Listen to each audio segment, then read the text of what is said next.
Today we have gathered here to do Shri Krishna Puja. We have to understand clearly that Shri Krishna is a very, very important deity within us.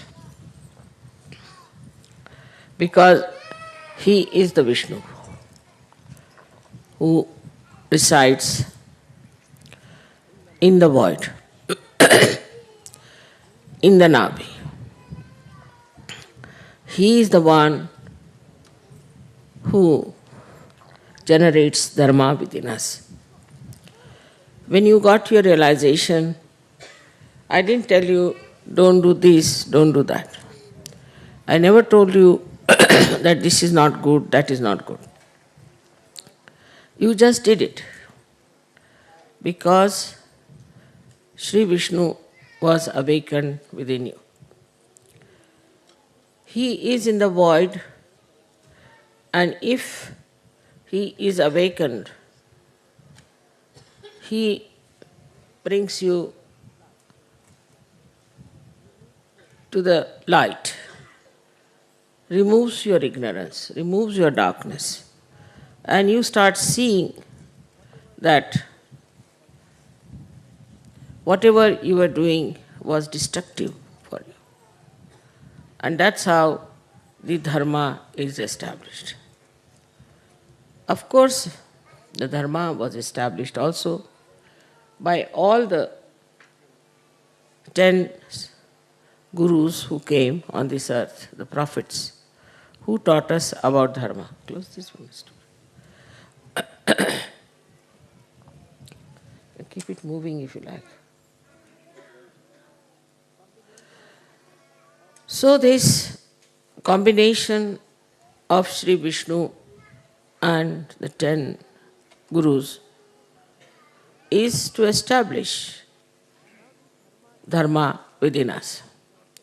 Now this dharma is taught by prophets, as you have seen everywhere. They have said, don't do this, don't do that. They have talked of 10 commandments. Every prophet has talked about dharma, what is to be done. Up to a point when Christ also had to talk about it.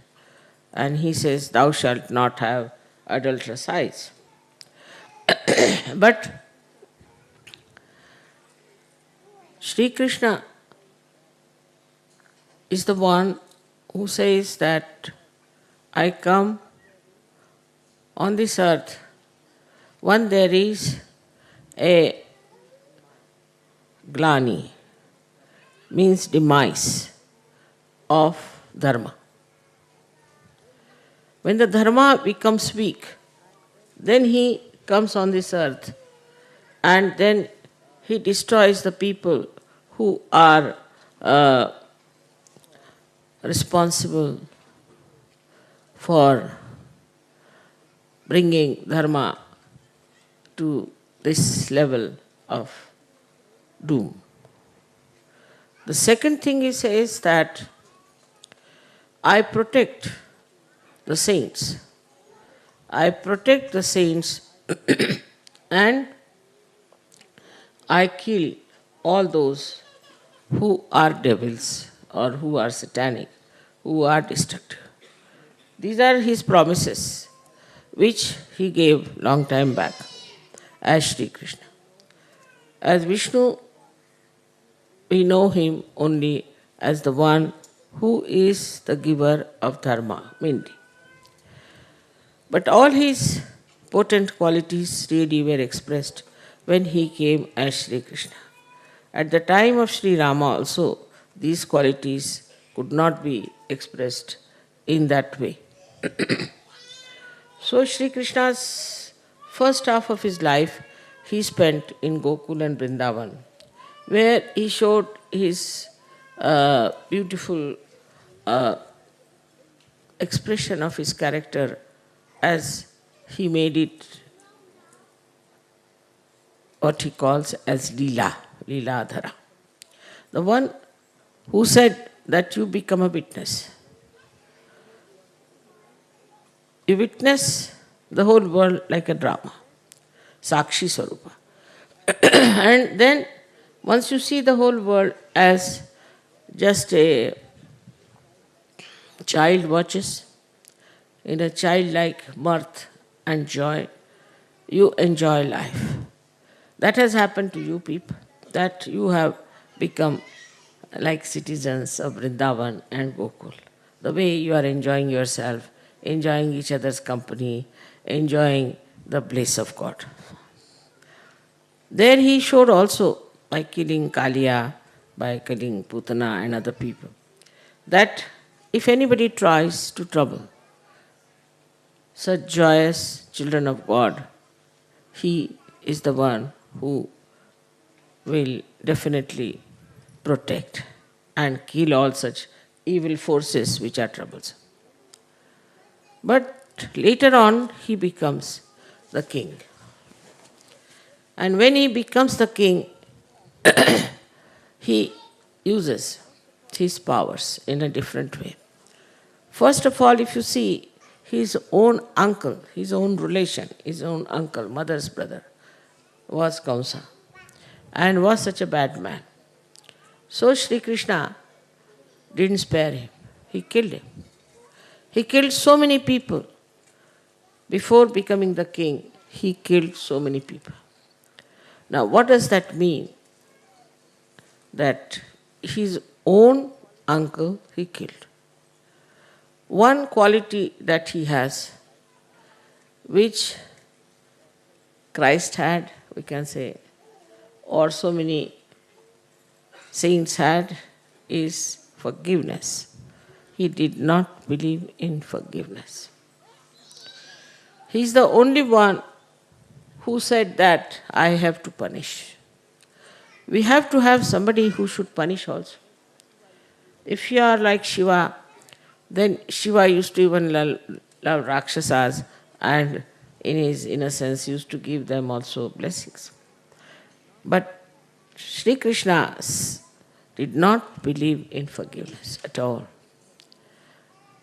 Because it was important that there should be somebody with a very stern mind, with such a stern understanding that a devil is a devil and devil must be killed.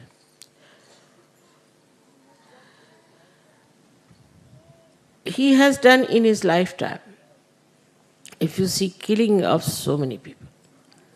That doesn't mean that we have right to kill anybody. He was Sri Krishna, we are not. We have to forgive because we are human beings. Once we forgive, we transfer all our anger, all our attitude of taking revenge to Sri Krishna. He takes over. Once you say that I forgive, then he takes over, because he does not forgive. He will immediately take over from you. And if it is justifiable, if it is necessary, he will punish the people who are torturing saints, who are destroying the dharma. Now it is very surprising that whatever is preached by the person, that area becomes just the opposite of it. It's very surprising. Like we said that Christ said, "Thou shalt not have adulterous eyes." Christians are the worst as far as their eyes are concerned. In the same way, in the Hindu religion, it is said that everybody has the spirit. Still, the Hindus believe in the different castes and communities and fight with each other. Everything that was preached, just the opposite of it is followed. If you read even Quran, in the Quran, Muhammad Sahab has all the time said about rahmat, means compassion. But you don't find it anywhere. He has not said about Shariat, he has not said of many things which are being practiced by Muslims just on their own. He never said that women should cover their face or cover their heads. But it is practiced, and not practiced with vengeance. So what it shows to us is this, that whatever is preached, just the opposite of that people try to do. And when such things happen, the dharma goes down. Now, as you know that Krishna, his country is America. He rules over America. So, it is a rich country because Sri Krishna is Kubera. He is the Lord of wealth. So he has given wealth to America. Then he is for jana, means communication. His another quality is that he is the one who communicated. It was he who danced with gopis and gopas. It was he who transferred his powers to them. So the communication part is one of his greatest qualities that is working in America. So they are going just the opposite way, that if there is a war, say with Saddam Hussein, so America is going. If there is Korean war, America is going. Everywhere there is any problem, America has to go. I mean, one can ask question, who are you? Why you bother? Keep to your own country, enjoy yourself. Why are you sending troops all over? Why are you looking after everyone? Even the formation of UN and all that is done under the guidance of the Americans. They play a very important part in the formation of these United Nations and one world and peace and all sorts of things. But actually, if you see, the main thing that Krishna had taught, they are missing.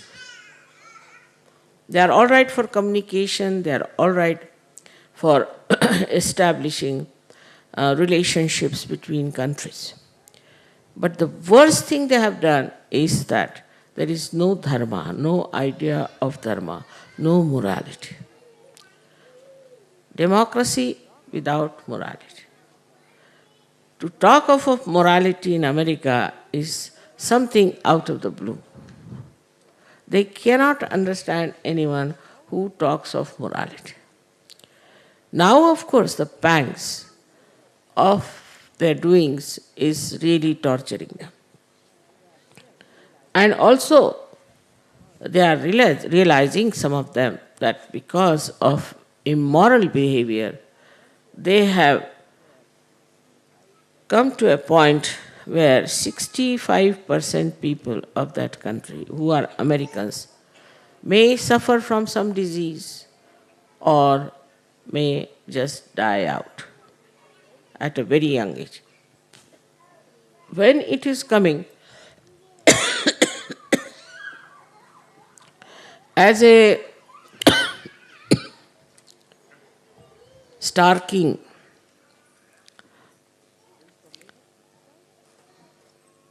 information, it's a shock. But despite that, despite all this, they are still going on with it and thinking that no, it's all right, it's not for us, what is there to worry? Now his punishments have started, which they don't realize how the punishment has started. Now supposing somebody is leading an immoral life, and as a result, he develops some disease. Now this disease is not curable. They're trying everything to find out the ways and methods of curing these diseases which are coming out of immoral living. They cannot. It's an impossible task for all the medical sciences of America to find out how to cure these particular diseases which are coming out of immorality. But the worst part is that they cannot even say that immorality is wrong. They cannot even openly admit that immoral behavior leads to these things. And this immorality is completely neglected. In a country of Sri Krishna where he was born, always he says, just to establish morality. Artificial morality that is there, like the Islamic talk about, or the Christians talk about, or Hindus talk about, is artificial, where they are hypocritical. They follow one code of conduct and another they have for themselves secretly adopted. But America is an open thing. Whatever they are doing, they are not hiding it. They say we don't believe in hypocrisy. So they are not hiding it. And this has led, this country is such a vast, beautiful, rich, prosperous country, into such a ditch that I do not know how it is going to recover unless and until it takes to Sahaja. Now, another thing, what dharma does to a normal person. A dharmic person is one who is always introspective by nature. He tries to see, am I doing things all right? Is it correct? He doesn't allow his mind to justify wrong things. That is one of the signs of a real dharmic person. He may not be a sajjad, but he will ask himself, is it right or is it wrong? But that capacity is completely gone in America. They never try to introspect themselves. On the contrary, they always say, what's wrong? Those people who go on like this will definitely fall into a mess of things that will have no moral conduct, moral guidance. It is introspection which gives you an awakened conscience which tells you this is wrong. They may be guided in one part. For example, you see, they might say that we are all right in administration maybe, or we are all right for, say, our railways, our shipping, our other things, or maybe other economic banks, or whatever it is. But all these things are extremely superficial for human beings, and they are outside. The inside is all managed by the conscience, and also through moral inspection of yourself. People say, Mother, what is this conscience is? This conscience is there. It is there all the time. But a person who has to be conscious about it. I have a conscience. And this conscience has to answer. That conscience that is within us is the light of Sri Krishna within us even before realization. As you know, the ascent takes place of Kundalini through the Sushumna, which is guided by Mahalakshmi. She is the power of Sri Krishna. By listening to your conscience, you develop a proper channel of Mahalakshmi within yourself. But the people who have no conscience, in a particular line it's not so. It is in every line, in every way. Otherwise, one chakra will be all right, another chakra will be in jeopardy. So the conscience has to be referred to, which is beyond rationality. It is not rationality. Something may look like rational, to kill somebody or to snatch somebody's money or to grab somebody's land. May seem. But conscience will tell you that this is not right. At a time when people invaded so many countries and tried to overpower them, it was America, which was the only country, you must understand, never went out of their bounds to become empires. It's very surprising what kept them there. Because at that time when all this nonsense was going on all over the world, and that era when people didn't mind subjecting other people, taking away their lands and becoming this thing, America had stopped at that time. Before doing that, they had done once for all. They had occupied the area, they became the landlords, they became this. Of course, they were foreigners. But after having done that, the era when people started expanding their empire, they did not do it. Now, what is the reason why they didn't do it? We should ask a question. When others were expanding their empires, why did not America do it? The reason is very simple. At that time, some great people with great conscience were born in that country.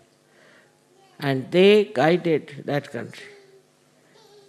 Like you can say, Washington was there.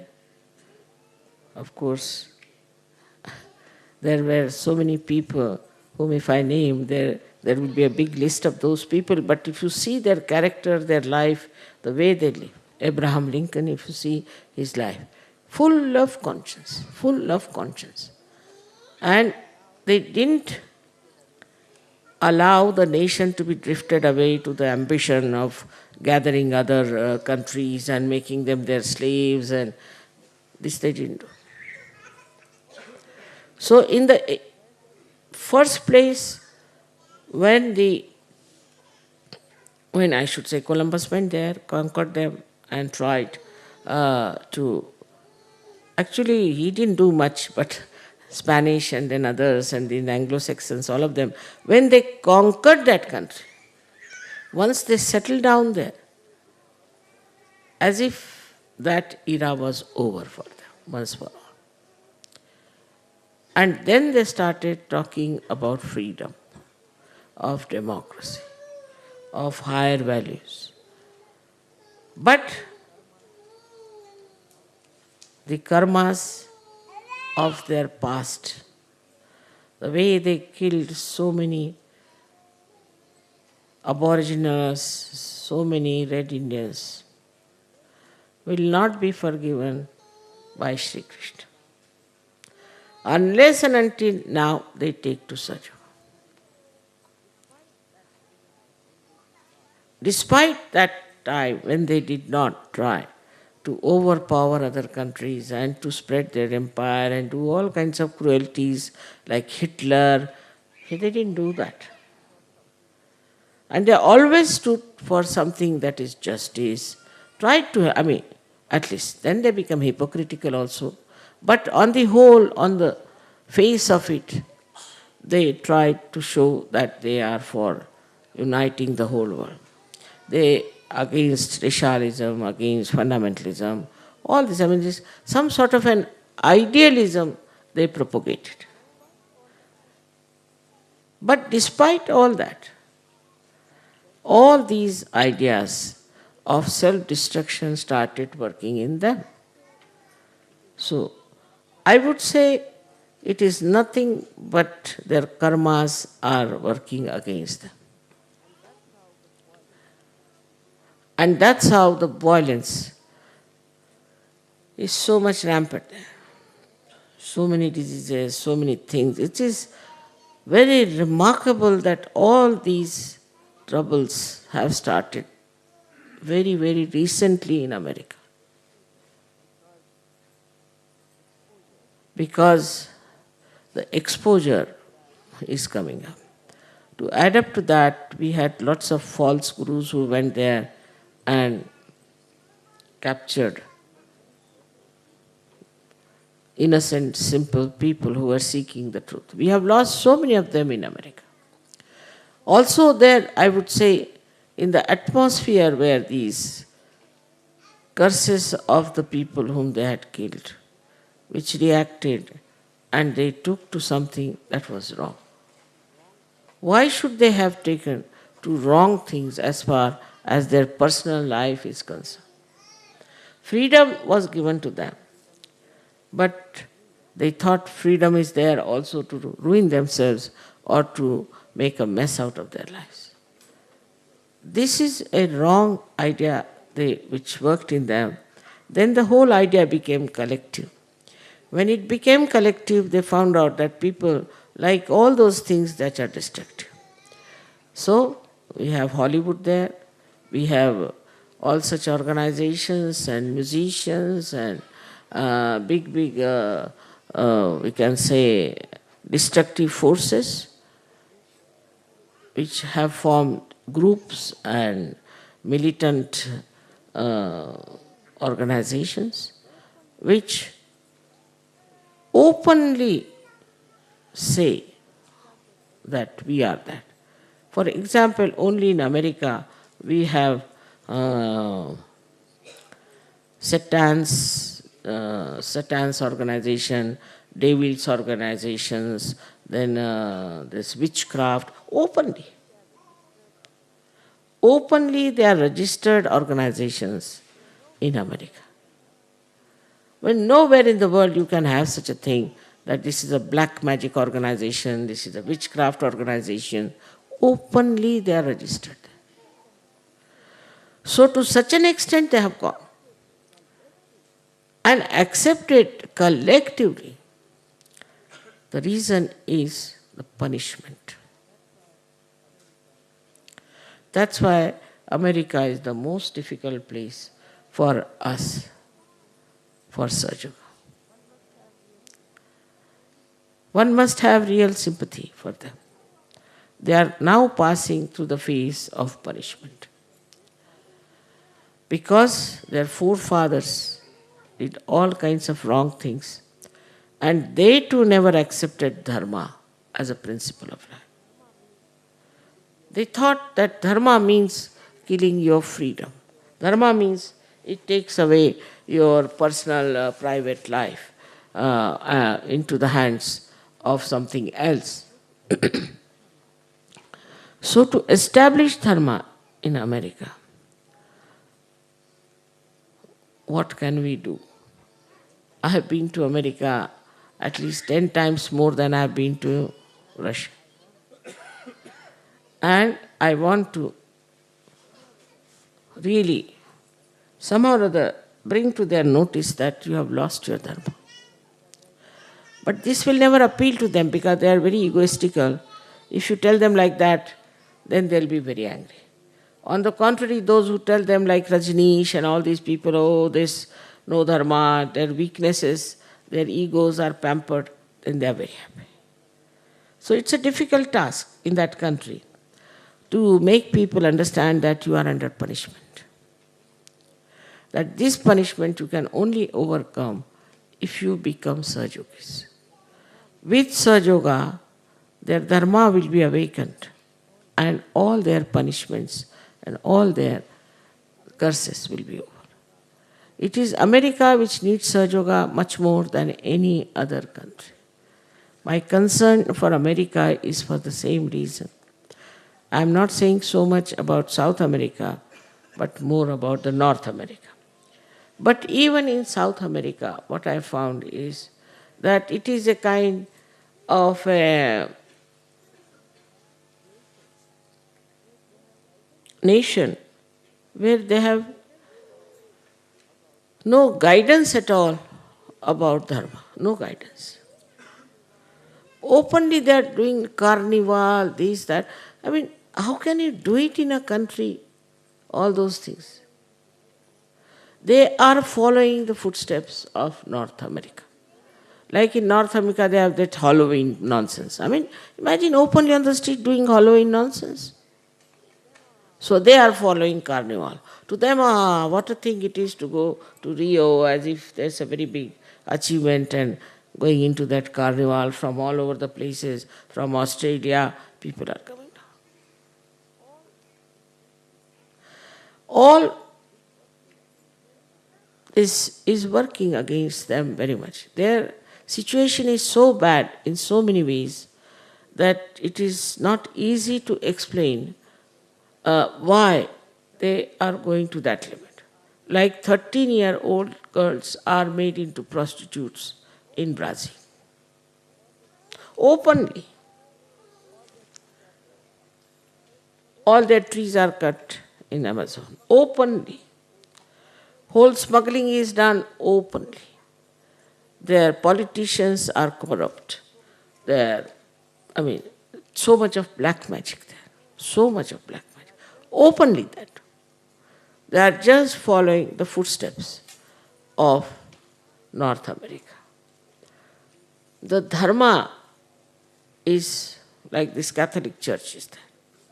What is it going to teach them dharma? This Catholic Church. So they go to church, they do everything, and they come back home with same ideas that they have. There are countries and countries which are so very poor. So that shows that Kubera's attention is not on that country. Normally, poor people are dharmic, normally. Because, you see, money gives them these ideas to do all nonsensical things and ego. Normally, the poor people are dharmic. But there, it is different. They indulge into black magic too much. They were telling me that it is the black magic which came from Africa and they have accepted. But so much it is developed in South America that it's impossible to understand that how they have accepted this nonsense so easily to curse themselves. Now, we have to understand that these problems also exist within ourselves on our Vishuddhi Chakra. If we have to keep our Vishuddhi Chakra all right, we have two sides, as you know, is the left and the right. So the right side is the Vishuddhi Chakra, which is speaking, which is talking about dharma, which is on the aggressive side, we can say. Now, those people who are aggressive, who talk in an aggressive manner, who are, say, trying to dominate others by their talks, are the people who are right-sided. I have shown people, those who really do wrong things. Say a person, a servant, steals something. You call him, he'll be so rude to you that you'll be amazed. This man is so rude, how can have been able to steal something? He's not afraid, he's answering you back so nicely. So those people who are right-sided can cover up any sin that they have committed, any wrong they have done, any murder they have done by their talk.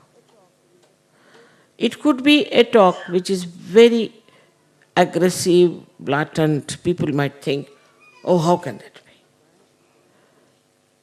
This man is telling so loudly everything, and you are stunned. And you think, no, it's not possible. How can a person who says this? In this way, we too, as ordinary human beings, indulge into all kinds of nonsensical things, and then we try to justify it by talking, wriggling out of it. You know, as many criminals, war criminals, have come out of it by just talking, by creating stories, by showing something like that. That also is with all human beings, they have this capacity to say something by which to hide whatever wrong you are doing. But it is never realized by them that whatever harm you have done is not going to be forgiven and will be less forgiven when you talk like this. Because Sri Krishna is punished. If you start justifying, rationalizing all your wrong things, then you will be punished. And you will be punished very badly in so many ways that you will not know how to get it out of it. Physically, mentally, emotionally, every way you will be. So our right Vishuddhi, we have to have a temperament, a culture, a style, a behavior, which has got the quality of Sri Krishna, which is called as Madhurya, means melodious. Melodious. We should talk in such a manner that it should be melodious. The person who listens to you listens as if he is listening to the flute of Sri Krishna. The voice of a Sahajogi should be sweet, like that. When you talk to someone, it should be melodious. It should not be aggressive at all, but on the contrary, it should be melodious. It should not be sarcastic.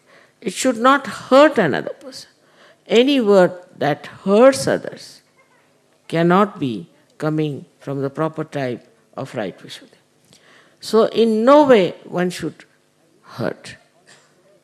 I wish all the Sahajogis develop that melodious voice of Sri Krishna as their Vishuddhi is awakened.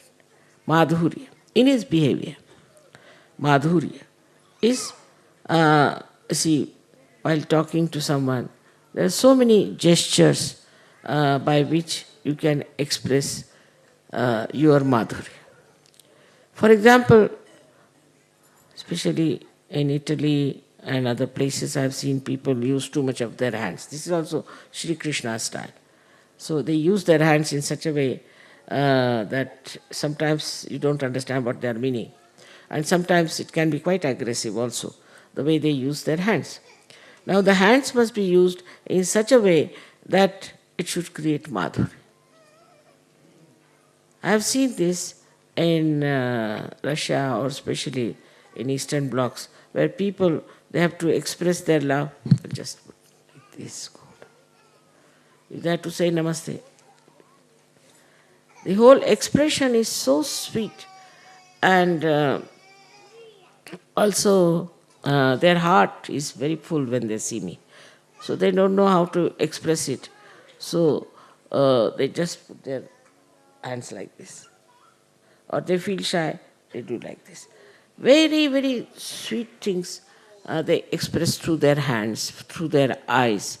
It is the tears, you see, that really create such clouds of, I should say, very dense clouds of compassion in my heart when I see their eyes expressing their love for me. Everything, the tears, everything, that's the face, the eyes, the hands, all this belong to Sri Krishna. So in their behavior, in their talking, how they express themselves. You can use the same eyes for showing your temper and getting angry. Many people use eyes for controlling others. They'll put their eyes like this, stare at someone, try to control. They may use their eyes also for condemning someone. Also sometimes they use sort of spit at someone or try to show the tongue to insult someone. So in the behavior also, we must have a kind of a sweetness. Like when I went to England first, I learnt English in my own way. But when I went there newly, they said, now if you have to say a word like thought, you must say thought. I said, what? You must take out your tongue and say thought. I said, it's absurd. Why should you take out your tongue? He said, unless until you take out your tongue like that, it's not something proper expression. So I said, this is English, you have developed some nonsensical thing to show tongue at everyone. Even a child, when he gets angry, automatically he shows his tongue. So you see, all these expressions are, and making faces, Now, as they say that stiff upper lip, see, you must have heard about that. With a nose like that, you see, snooty nose, or a face where you just make your faces and make a crooked face just to tease someone, or to make an expression out of your nose. Also, people do it like this, you see, to show as if you are sneezing at that person. All these things, expressions are coming out of Sri Krishna's grace. But the power of that is madhurya, is the sweetness, the melodiousness. The report should be so sweet that that report should create tremendous joy and tremendous happiness. As you have heard the song of Baba Mama's, On My Eyes, only I looked at him, I says with that glance, that generated that beautiful music in him. So, as far as possible, try to put your eyes on the greenery. That's the best. Then it soothes down, and also you develop the soothing quality of the greenery. I always tell people that better see the greenery around, how it soothes your eyes. In the same way, you should try to soothe the other person when you talk to that person. The person must melt. Instead of that, if you start arguing and fighting with that person will never melt. On the contrary, you will be adding fire, more fire to that person. That was the quality of Sri Krishna, is the madhurya. And that is expressed in his lifetime, how he beautifully managed to say things in his own sweetness, especially in his childhood. The another quality which Sri Krishna has, which we can express through our right Vishuddhi, is diplomacy. But there are two types of diplomacies. One is genuine, one is artificial. In the genuine diplomacy, you do not have to take to a certain standard, or you don't have to read some books to know how it is diplomacy. Is it genuinely it comes to you. The whole thing works very sweetly in such a genuine manner. I have used it many a times myself, and you all can use it also many a times. That's only possible if you don't get angry with someone. Not possible if you are angry. Now there's a story I have told you about some, this Gagangad Maharaj. I went to meet him, and he was very angry because he could not stop the rain. He was supposed to stop the rain, and I was all drenched. And he was so angry, and he said that, is it my ego you were trying to control? And like that he started a little bit fighting with me. I said, no, that's not the reason. He said, why? Why did you not allow me to stop the rain? You are all drenched. I said, because you are a sannyasi and you bought a sari for me. I would not take a sari from a sannyasi. So I had to get drenched for your sake. The whole thing finished off. The whole anger, temper finished off. This is how we have to melt people.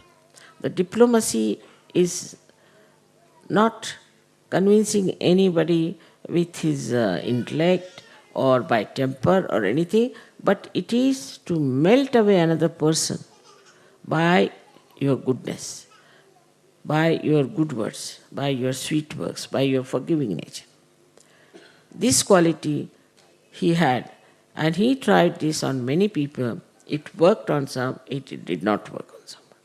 He didn't feel it's a failure. It's the reaction of the another person which is important to be seen. So this quality of right Vishuddhi you should have is to talk to others and melt them away. I hope in America people develop this quality and try to improve relations with each other. Actually, to talk to, they are very sweet, I must say. They get very friendly with you. You give them any number of presents, they'll be very happy. But they'll never give you any present. You call them for dinner, anything, they'll 10 times they will come to your house for dinner, but they will never call you for dinner. You see, they are very friendly as long as you are doing anything for them. But when it comes to returning it, they find it difficult. They don't do it. So, you see, the whole thing amounts to be a very sweet exploitation of another person. This is what is to be understood, that by sweetness, you are not going to exploit anyone, but by sweetness, you are going to melt that person and bring him to the level that he can understand what is goodness. Now, about South America, I have already told you that they are extremely simple and innocent people. They are very poor, simple, innocent. But what has entered them into is this black magic, and which they are now realizing, luckily, that this is black magic which is troubling them. But somehow they have depended on it so much, on the left side. They feel very guilty about it. They feel very bad. All the time you find them absolutely guilty. Their whole behavior is that as if they have done something wrong. But they do not know how to correct themselves. So for us, it is important not to feel guilty about it. We are all Sajogis. How can we have guilt? After all, when we are the spirit, spirit cannot have the guilt. So this guilt has to go away. But by guilt, what do? What we lose is the witness power. Because when there is a guilt, we put it here, the guilt is there. But we cannot see, we cannot witness what's wrong, and we do not want to face our mistakes or the difficulty we have. Just put it as a guilt here, finished. It's stored up there nicely, guilt. But we do not want to face it. For example, a man, say, or a woman, is very cruel by nature. Then suddenly she realizes that she has been cruel or whatever. So she puts it down there, oh, I've been very bad, I've been very cruel, this thing, that thing. But she doesn't face it. Facing means she should know, why was I cruel? What was the need for me? I should not have been cruel. And now I will not be cruel anymore. That's finishes all. But I'm very guilty about it. I'm very guilty about it. Doesn't help. On the contrary, you know what are the problems are of the guilt. And the same problems are today faced by South America. When I went there, I was surprised that in Brazil, the man who was the topmost there talked to me in a manner, oh, we know we have lots of defects, we know we are no good, this, that. But I was just saying, why doesn't he correct? If he knows this is the mistake, this is the thing, why shouldn't he correct? Then he told me that you write to me all the things you found wrong with us. I mean, it was really very sweet of him. So then when a journalist came and we told him, and now I think they are doing something about it, they are trying to improve it, and things will improve definitely. But on the contrary, I found that Russia is very different. In Russia, they never said we are guilty or anything, nothing of the kind. They never said so. They said that time is over, now we are in the kingdom of God. Finished. So that is over. We are now in the kingdom of God. And we have to enjoy life. Everything positive. Never talked of their past, of their governments, or this happened, or Stalin, or Lenin, or anyone. They were not concerned, they were about. So why should we worry? They said, why should we worry? Let them fight, let them do what they like. They don't want to know anything about their politics, about their problems or anything. They think our problems are solved, we are now realized souls, we are enjoying ourselves, let us enjoy. A very straightforward way of understanding Sahaja. But I have seen people, they write to me 10 pages of their confessions as if I'm a priest, Catholic priest, you see. All about what they have done, this they have done, and I don't want to read it. Just throw it or I burn it off. So they try to, there's no need to confess. There's nothing to say. And not to dwell upon what wrongs you have done, but now enjoy what you have got. It's like this, supposing a beggar is made a king, all right? Then he should enjoy his kingdom. He should behave like a king, but still he remembers his past more So anybody who passes by says, give me 5 rupees or 5 pound. It's like that. Once you are in the kingdom of God, know that you are in the kingdom of God. But this black magic business is very, very dangerous, and it can act through anyone. It can act through your relations, act through your friends, act through anyone. So one has to be very careful that you do not become, because of your guilt business or whatever it is, you become vulnerable to black magic. It can ruin you can ruin your families. Even if you are a Sahajogi, it can ruin you. So this guilt business has to be given up completely. You should not be guilty. Guilt is put into it. Somebody can say, oh, you are so bad, you didn't do this for me, you didn't do that, or something like that. They put ideas. Then you start feeling, oh, I should have done this for them. It was wrong on my part or something. And then the guilt starts. Instead of doing something for that person, or instead of understanding that it's all nonsense, they go on brooding on that, brooding, and then suddenly they find they are in the trouble of getting possessed or being affected by black magic. So one has to forget it and get into the atmosphere where you know that you are now in the kingdom of God. About Sri Krishna, whatever is to be said is less than what is said, I always feel. And that his main work is through our brain. That is Virat. He works through our brain. And as Shiva works through our heart, he works through our brain. And after Sahaja Yoga, after enlightenment, all the subtleties of the brain and the knowledge starts manifesting and expressing itself. But the greatest thing that happens, that integration takes place in your brain. It's not that your heart wants one thing and your brain wants another thing. The integration takes place, and when that integration takes place, it's so easy to lead a very dharmic life. Even without thinking about it, without reading about it, you just become dharmic. You are not to be told that you have to be dharmic. Innately, you become dharmic because your brain, which normally is used for rationality, for justifying all that is wrong, becomes dharmic, becomes divine. This is the greatest thing that Sri Krishna does to you, is to make your brain itself dharmic. It becomes a vehicle of understanding dharma, of leading a dharmic life, and of standing firmly on dharma. It's the brain. It is the brain which really mostly takes you away from dharma, apart from black magic. But once your Sahasrara is opened out, Virata is